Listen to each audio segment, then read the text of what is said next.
Ayun po. Kami ay pupunta ng department store at saka kakain sa labas. Maglalunch. Sa Tony's Ganito lang kami kasi ngayon ay day off po. Ngayon ay Pag day off lang kami. October na ba ngayon, Rob, no? October. Yan, October. malapit na December. Buksan ko ma. Isa pa. Yan.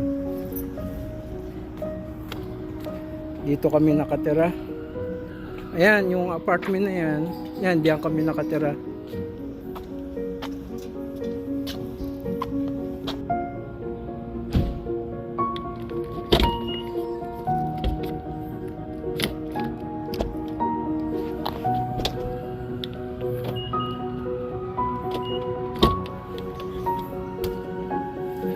Kaya, ayun.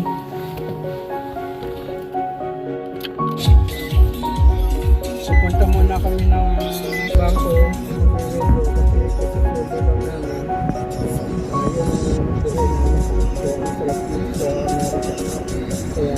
Pero tipid-tipid din kasi mataas ang dito. Sige, drive muna ako.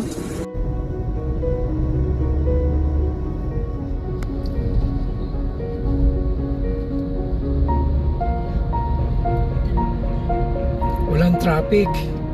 Malaki ang freeway, malaki ang highway. Ayan, pumunta kami dito.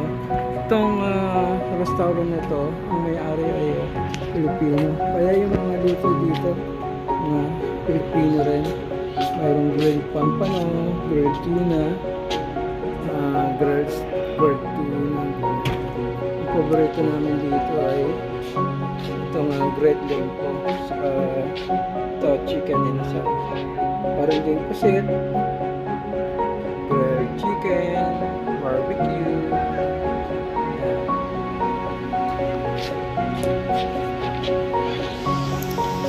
Order ako ng chicken inasal, dalawang order, at saka isang barbecue, dalawang diet pork and ham. Ito umabot siya ng $38. Bro, nasa ano na rin yun. Baka nasa 1,500 na lang pagka nasa Pilipinas kami.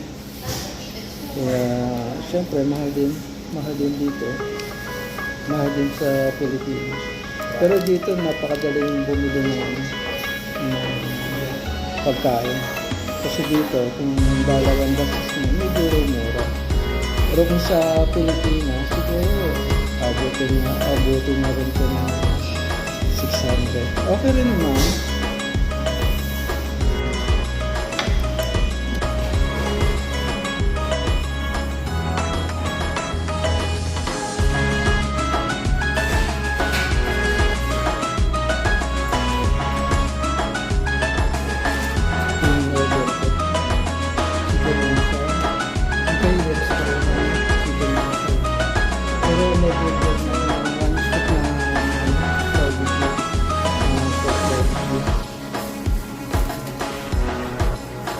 Masarap dito yung chicken inasal nila kasi parang kuha nila yung lasa ng Pilipino. Kasi Pilipino nga yung may-ari nitong restaurant. Kaya na kami.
tapos na kami.